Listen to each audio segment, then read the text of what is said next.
Alright, both teams' defensive game plans was to basically take away the stars and anything easy in the paint, so it was a struggle for him to establish a rhythm at all. Tatum was seeing two off his screens, or had his angles shaded on his ones when he had mismatches, so he was seeing too many bodies everywhere, and that was forcing him to get off the rock, or having to take tough shots.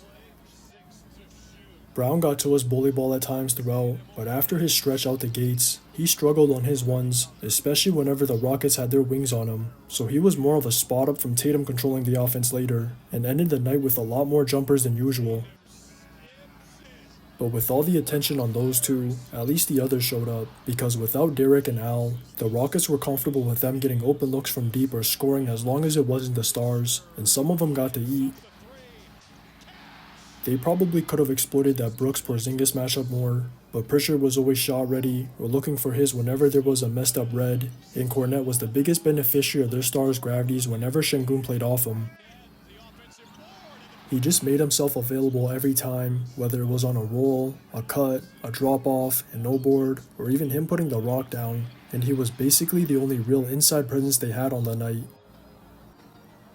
But that wasn't going to match what Brooks and Thompson were doing on the other end, because with all the attention on Green, Şengün, and Van Vliet, those two just got to eat all night.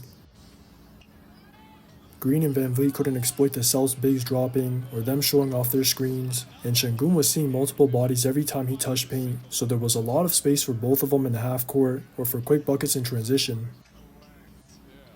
Brooks got open spot-ups on the sprays or swings and had a quick trigger on runouts, so he got on a heater early, and the Celtics had Porzingis assigned to Thompson to cheat off him, so he was either cutting to open pockets or eating that space to get downhill, and was constantly pushing pace.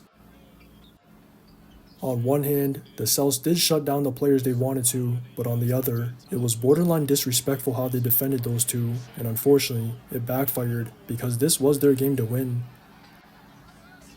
Tatum single-handedly put together that 25-14 run late in the third that gave him control of it by forcing the action non-stop, and that momentum even carried over into the fourth for him to go up 11, so the 18-point swing during this stretch should have won him the game, especially at the crib.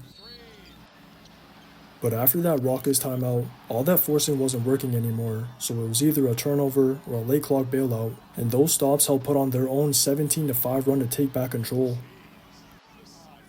This was the one stretch Green showed up in, but it was all about Brooks and Thompson the entire quarter, because once it became a bucket for a bucket, those two made the timely ones.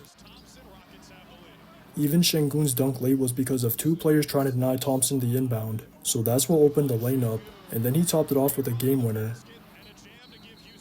Brown just got bumped off his line way too easily, and there was no way Thompson was missing that with the night he was having, but if anything, the Celtics really lost during that Rockets run earlier in the quarter, because they wouldn't have been in that position if it weren't for that. Just watch the tape. Find Pritchard.